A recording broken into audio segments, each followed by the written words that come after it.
Hi, I'm Tim. Welcome to our channel, and thanks for logging on. Today, we're discussing a blast from the past come back to life. It's the Zenith Stratos Rainbow Flyback, powered by an El Primero caliber 405 Flyback automatic chronograph. You can see and you can purchase this 2014 historic tribute model on our website. Subscribe to our YouTube channel if you enjoy these videos, and please click on the card in the upper right hand corner of the screen at any time during this video to see our full sales listing for this watch with additional accessories included in the sale, high resolution images for your desktop, and naturally complete pricing details for this and our entire collection of Zenith timepieces in stock. The watch on my wrist debuted at 2014's Basel World Show. Now, the year prior, a blackened limited edition rainbow had been released. This watch is substantively different from that one in ways that we'll discuss in a moment, but the important thing is that this one is a little bit truer to its source material, the 1996 to 2001 Zenith El Primero Rainbow Flyback Pilot's watch. Now, on my wrist, it's a big timepiece and it's bigger than advertised. Although commonly described as a 45.5, I measure it at about a 46.5. That doesn't mean it's not wearable on a smaller wrist, just take note, the watch is bigger than advertised. Lug to lug, it's more manageable, though not exactly compact. 54.5 millimeters across the wrist. I would say, though, it's a bit bigger across the wrist than a 44 millimeter Panerai Luminor. If you can wear that dimensionally and in terms of shape, you should be able to wear this. It's not terribly thick, though. This is probably its most petite dimension, but 14.3 millimeters thick with a somewhat sloped bezel. You could wear this underneath a dress cuff. If you are larger of forearm and you're going to wear a larger watch with formal attire, there's no reason why this watch, in spite of its size and lively colors, could not be worn with formal attire. It is a very substantial piece, though, I will say. I like the combination of polish and satin finish. Polish down the center links, satin on the shoulders, outermost flanks of high polish, every single individual link removable for precise sizing. And then you'll note the way they interlink with each other, such that it's almost like there's a socket arrangement where each link actually inserts into a scalloped portion of the succeeding link. Plus, each one has a little bit of camber, so as you size the bracelet, it arcs around your wrist because there is inherent arc built into each individual link. Nevertheless, you'll also note that on the underside, the channels are broad between the links to allow the wrist to aerate as well as to avoid pinching skin or pulling hair.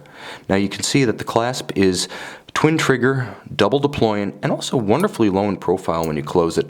It's going to avoid most desk diving damage, or at least the worst, because it's not huge and bulky like a dive clasp. It's also wonderfully discreet. I love the fact that it's a twin trigger too on a large and heavy sports watch. This is how it should be done. Clamshells and friction fit should be phased out in the luxury space. Now, you can also see that the watch features a handsome case characteristic of contemporary Zeniths. It has enough of a curvature to its polished flank that it doesn't appear monolithic or ungainly.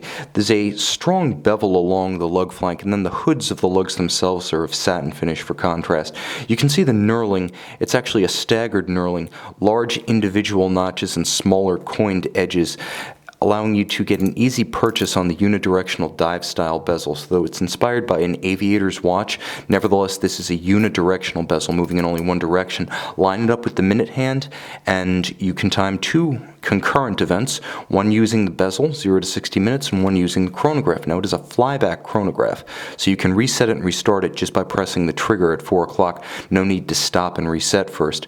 Also important to note, although the 2013 limited edition did feature a ceramic bezel, this one is anodized aluminum, featuring the original coloration, red 0 to 20 minutes of the 1996 Zenith Rainbow. Now, the dial also harks back to that landmark watch, starting with the telemeter Ray-Hawt outboard. The original Rainbow Flyback had a telemeter rather than a tachymeter outboard, useful for gauging the range of an event that you can hear and see in conjunction with the chronograph. You'll also note the increments on the minutes register, the distinctive multicolored sectors of the minutes register, as well as the red-orange chronograph seconds and minutes hand from the original Rainbow. Now, what the original Rainbow did not feature was this stunning combination of full block inserted loom Arabic numerals alongside a display caseback.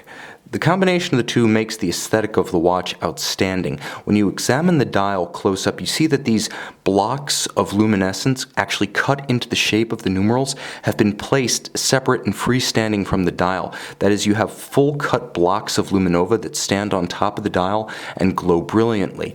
Now on the case back, you can see the caliber, the same 405 that went in that 1996 reference, but here visible for your enjoyment, and yet still, thanks to a screw-down crown and a screwed-in case back blessed with 100-meter water resistance, 31 joules, 50 to 52-hour power reserve, 36,000 vibrations per hour or 10 beats per second. It's automatic winding. It does feature the flyback functionality. It does feature a column wheel for crisp function selection. You can see the column wheel as well as the levers that actuate it functioning. You can even see the lateral clutch of the chronograph moving in and out. That's the advantage of the El Primero's lateral clutch. Though a bit old-fashioned, it does let you see the entirety of the works, and it's a good-looking automatic chronograph caliber. That is not universally true.